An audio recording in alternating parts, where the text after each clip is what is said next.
Goeiemôre, dit is dan vanoggend 22 Januarie, lesing 73 van die Groot Johannes Evangelie boek 3.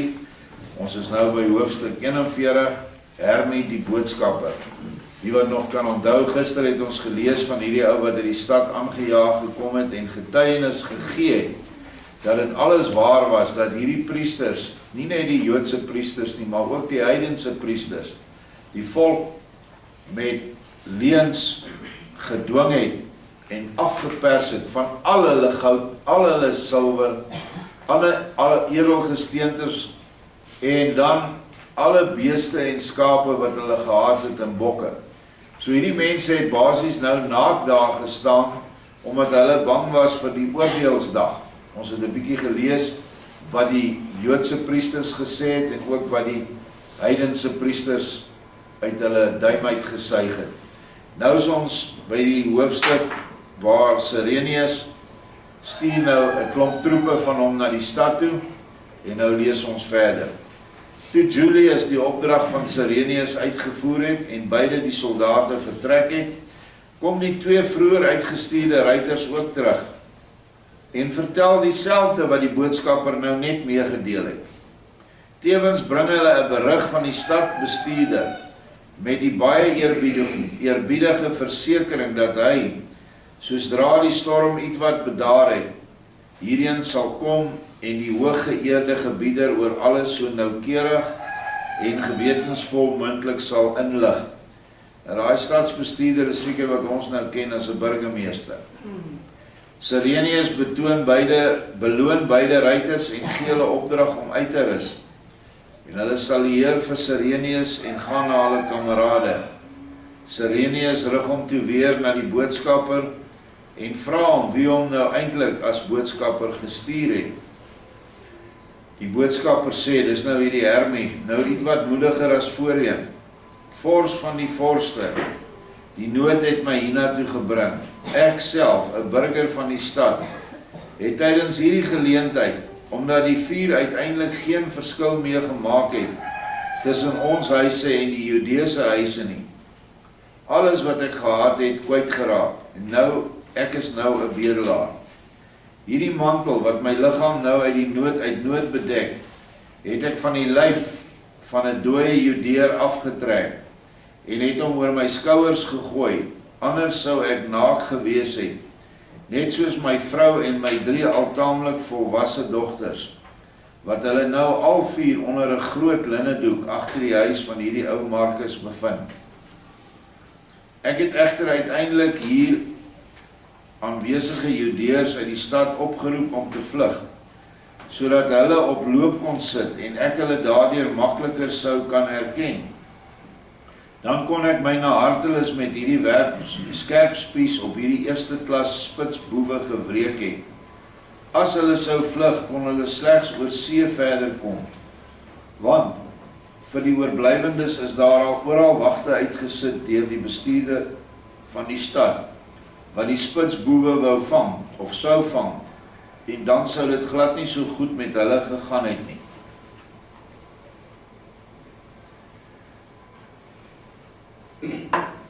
Vors van die vorste. Ek is 'n Griek en weet nog wel iets van krygstaktiek. Hulle is nou egter al in orde. Daarvandaan ontsnap die spitsboewe ons nooit. Dit sou trouwens ook glad geen kwaad gedoen het om 'n paar wagte aan die oewer van die see te plaas nie. Anders sou die kerels miskien tog vinnig 'n skip in besit kan neem en daarmee wegvaar. Nou sê Cyrenius, laat dit maar daar. Daarvoor is intussen al uitstekend voorgesorg. Toe wens Cyrenius hom tot Mattheel en sê, wel, wat maak jy van die berig van hierdie boodskapper? Tog sal ek eerstens die stadsbestuurder afwag, en dan sal ek baie nuuskierig wees om te hoor, wat hierdie ortodokse daarteen in te bring het. Mattheel sê, veel sal u nie daarmee wen nie, want u is nog te weinig op hoogte met die ontelbare gate, waardeur hulle so mooietjies vry kan kom. Maar u is nou ietwat beter af as voorheen. Maar nou moet eers gesorg word dat die vrou en die kinders van die boodskapper versorg word. Helena, het jy nog wel 'n paar dae se klere by jou? Jy het nog wel 'n paar dae se klere by jou. ook al is dit net hemde, om voorlopig hulle naaktheid te bedek. Helena roep dadelik een van haar dienaresse en beveel haar om iets paslik te gaan haal. Die dienares gaan dadelik na 'n tent van Koram toe en bring 4 mooi hemde en 4 kosbare Griekse rokke. Toe sy daarmee by Helena kom, sê sy, laat die boodskapper jou na sy vrou en dogters bring. Klee hulle en bring hulle hier aan hierdie tafel. Helena se goedheid maak dat die boodskapper trane van dankbaarheid in sy oë kry en hy bring met 'n vrolike hart die dienares daar waar sy heilende vrou en 3 bedroefde dogters op hom wag. Toe hy egter aan die nog in linne gewikkelde wenende sê, huil nie meer nie dierbares, want sien ons het al 'n baie magtige redder gevind. Opperstadhouer Sirenius is hier en hierdie is waarskynlik sy dogter, wat vir julle vername en kosbare klere gee, soos wat julle nog nooit gesien het nie. Toe spring die vrou en dogters van vreugde tevoorskyn en trek hulle vinnig aan. Die boodskapper vou die linne op en steek dit onder sy Judeese mantel in. Toe bring hy hulle almal na Helena en hulle klere word nat van hulle trane van dankbaarheid. Hierna laat die 4 vroutjies langs haar, Helena laat die 4 vroutjies langs haar plek neem en onthaal hulle dadelik op brood en wyn, want ook hulle was baie honger en dors. Kyk nou die mooi geestelike verhaal hier, so die klere is die basies die nuwe kleed, die kleed van liefde wat hulle nou aangetrek kry, en dadelik word hulle brood en wyn gegee, wat natuurlik die woord en die liefde voorstel. En so is hulle dan nou ook by Yeshua. Helena en Koram praat met die 4 en die vertel hulle baie oor die verdrukking van die gelowiges deur die Fariseërs. Toe sê Sirenius aan die boodskapper, vriend, ek het jou in die begin met ietwat minachtende naam kerel betitel, maar omdat ek jou nou beter leer ken het, is ek spyt dat ek jou voorheen op die wyse geminag het. Daarom kry jy nou van my dadelik 'n erekleed. Weereens ook 'n geestelike kleed, omdat hy opgestaan het vir sy medemens. Daarop beveel Sirenius sy dienaars dadelik om 'n pragtige Romeinse erekleed tevoorskyn te bring, wat bestaan het uit 'n skitterend geplooide hemp van byssus, wat tot aan die knieë gereik het. Nou byssus was in die ou tyd 'n fyn weefsel. Dit was in die tyd van die farao's ook gebruik vir die toedraai van Egiptiese mummies. Baie fyn geweefde materiaal. Toe 'n toga wat met goud afgewerk was en gemaak van 'n weefsel van pragtige blou gekleurde Indiese sy, vervolgens 'n kosbare Romeinse voetbekleding en uiteindelik 'n vername Egiptiese tulband, versier met vere en waardevolle smarag. Bovendien laat Sirenius aan die boodskapper nog 6 kosbare onderhemde en 100 pond silwer gee. Natuurlik was die man daardeur buite homself van vreugde, en hy het kwalig geweet hoe hy moes begin om Sirenius vir al hierdie weldade te bedank.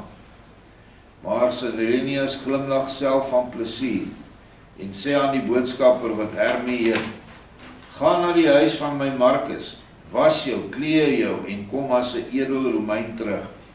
Dan sal dit juist tyd wees om die Fariseërs hierheen te bring vir 'n openbare verhoor. Want hierdie keer ontsnap hulle my nie meer nie, daarvoor staan ek in. En jy, my edele vriend Hermie, sal my goeie dienste bewys. Hermie sê, ek wil dit hê, en aan 'n krygslus het dit my nooit ontbreek nie. Maar hierdie mense is nog te slinks vir roofdiere. Laat staan vir ons tydens 'n wettige regsaak. Om hierdie mense te kan vang, moet net hulle gebruik word wat betroubare getuienis oor hulle gee. Want as 'n mens hulle ook aan die woord stel, word 'n mens in die war gebring. Bevind hulle uiteindelik nog onskuldig en gee hulle waarom hulle vra. Daarom stel ek voor dat hierdie vername spitsboewe gesamentlik gepak word en as voer vir die visse in die see gewerk word, sodat geen haan meer daarna kan kraai nie. As regter het 'n mens dan elke reg voldoende sy gang laat gaan. As hulle egter as stiers, hyenas en wolwe wil voordoen, waardeur die mensdom baie angs en verliese ly, moet 'n mens dan hierdie gediertes vooraf nog 'n netjiese verhoor gee? Nee, sê ek. Hulle skade is te duidelik. Daarom weg met hulle, as hulle te gevaarlik vir die menslike gemeenskap geword het. Vors van die vorste. Hierdie mense is protisse, wat onmoontlik te vang is. Hoe meer ons onsself inspan om hulle langs 'n politieke weg te vang, hoe meer sal onsself deur hulle gevang word.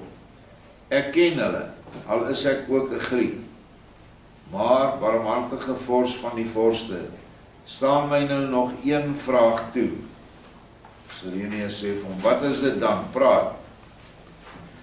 Volgende hoofstuk wat ons nou lees, is die voortsetting van die regsaak teen die Fariseërs. Hoofstuk 1:4-2.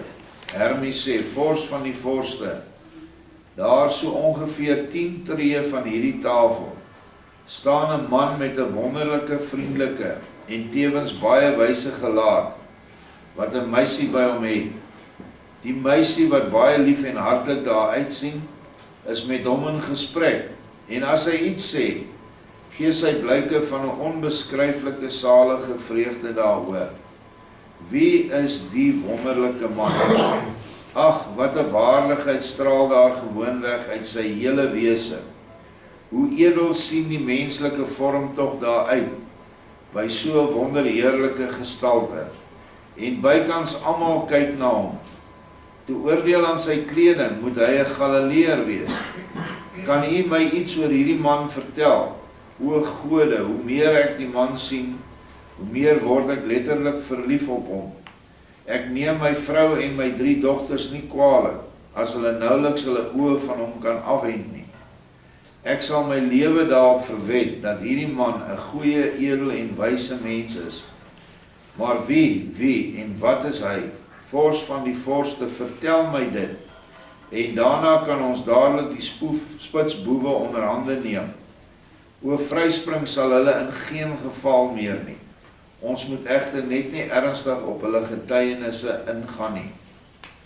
Nou hier gebeur iets wonderliks, die oomblik toe die vrou en die dogters en hy gekleed raak, bedoelende die kleed van liefde vir Vader en liefde vir die naaste, al was hy nog 'n heiden, herken hy onmiddellik vir Yeshua.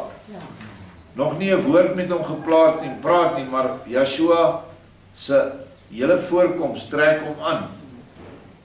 Net soos wat Yeshua sê dat my hande is altyd uitgestrek na julle toe en sy liefde kom altyd na ons toe, is ons wat nie liefde vir hom betoon nie. En dit is vir my wonderlik dat hulle hom dadelik herken het. En dan sê hulle, hoe edel sien sy menslike vorm tog daar uit. Dan kan ek nie anders daar as om terug te gaan na wat nou vandag op Facebook en TikTok en oral aangaan het.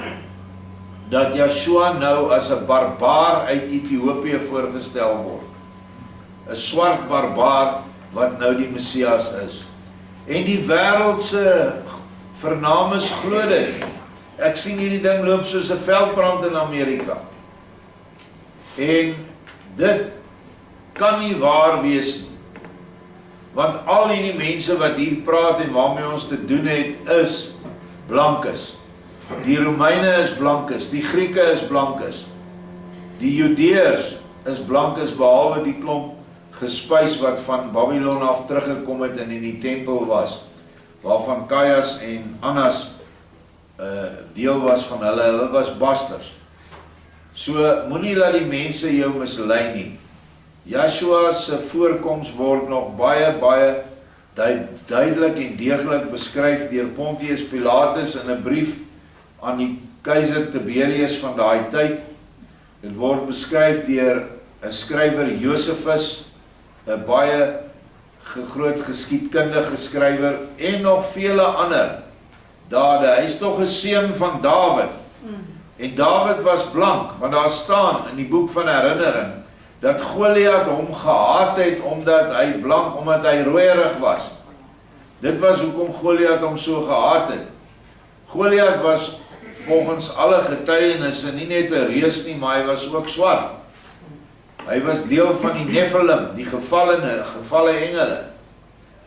En Yeshua sê vir ons duidelik dat die voorkoms van hierdie boodskappers in die hel is almal duister, donker, swart. Hoekom? Want daar is nie lig nie. Swart is nie 'n kleur nie, swart is 'n gebrek aan kleur. En omdat hy sy lig verwerp het, is hy nou swart, hy het gebrek aan kleur. En daarom moet ons glad nie hierdie stories glo nie. En ek weet nie of hulle so 'n Messias vir die wêreld gaan aanbied nie, maar ons sal nie daarvoor val nie. Ons weet hoe lyk ons Messias. En ek noem dit net hierso, wanneer jy hom dan herken in jou hart, is wanneer jy hom lief het.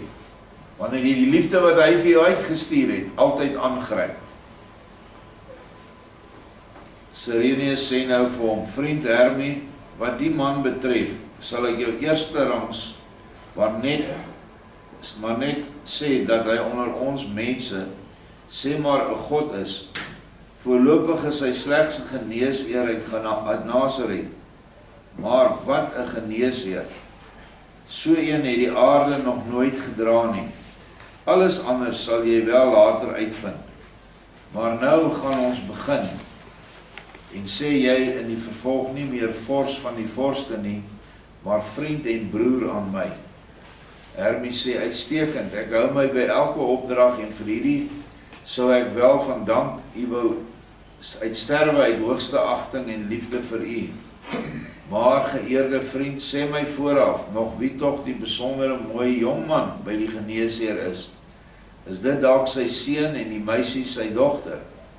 Die jongman waarna hy verwys is natuurlik Raphael die aartsengel, wat omtrent 16 jaar oude liggaam aangeneem het, en die meisie is Jara van omtrent 12 jaar, en sy is 'n dogter van Ebal. Nou sê Sirenius, ja vriend, jy het dit korrek beoordeel, maar nou gaan ons werk. Na hierdie woorde laat Sirenius die owerste van die Fariseërs weerkom, en hy vra hom of hy die boodskapper ken. Die owerste sê, wie sou nie die beroemde sanger en sieterspeler ken nie? Ons het reeds 'n wonderbaarlike genot ervaar uit sy liedere. Dit is net baie jammer dat hy nie oorgehaal kan word tot die geloof van ons vaders nie. Waarlik, hy sal ons groot Dawid oortref het. Hy is 'n uiters eerlik, regskape en gevoelige mens. Hy hou hom net glad nie met ons op nie, wat ons hom graag vergewe, omdat ons tog nie kan verlang, dat hy ons instellings, wat wel baie onmenslik skyn te wees, met sy verstand ervaar en verstaan nie.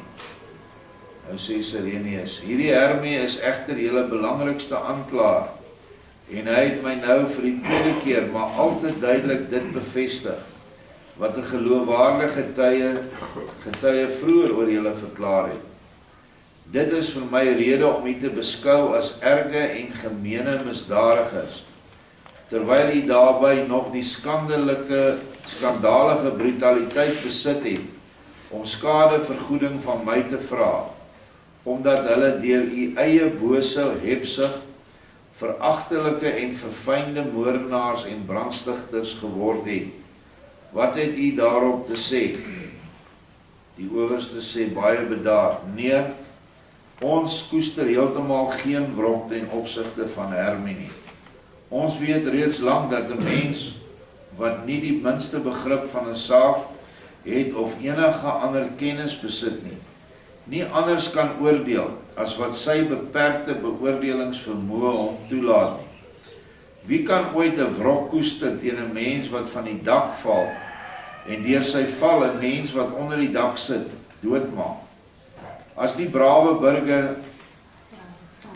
brawe sanger Hermie nou ook ons vyand wil wees, dan is daar niks daaraan te doen nie. Tog sal ons geen vyand van hom word nie. Kyk hoe loop hierdie ou nou oor van, hy smeer die heuning nou aan by Sirenius. Eintlik is alles wat hy oor ons gesê het, ook heeltemal korrek. Maar in Europa is daar by Sicilië 'n gevaarlike plek wat in die see lê, wat 'n mens Scylla en Charybdis noem. Wie voorspoedig verby Scylla vaar, word vervolgens deur die draaikolk by Charybdis verswelg. Ons het ons vandag ook in 'n werklik morele Scylla en Charybdis, ek weet nie hoe die goed uit te spreek nie, bevind, en ons vra u nou, wat moet ons dan eintlik gedoen het, wat vir u as Romeine volkome tevrede sou stel? Die hoofstuk is nie klaar nie, hy gaan aan, ons het hom nie kon inpas nie. Maar uit hierdie hele ou se getuienis kan jy sien dat hy homself nou presies weet hoe om vir die regter voor te doen. Ja. Hy maak asof hy hierdie absolute sagte ou is wat niks teen die ou het wat hom aankla nie, en so gaan hy nou maar aan. En dit is maar net weer tipies van hierdie slamsaad. Hulle kan hulle verander in engele van die lig, so vinnig as moontlik. En dan kom hulle die duivelsvorm ook maar weer later uit. So ons is nog steeds besig, die saak is nog nie klaar nie, so ons sal môre aangaan en kyk wat gebeur dan. Baie dankie.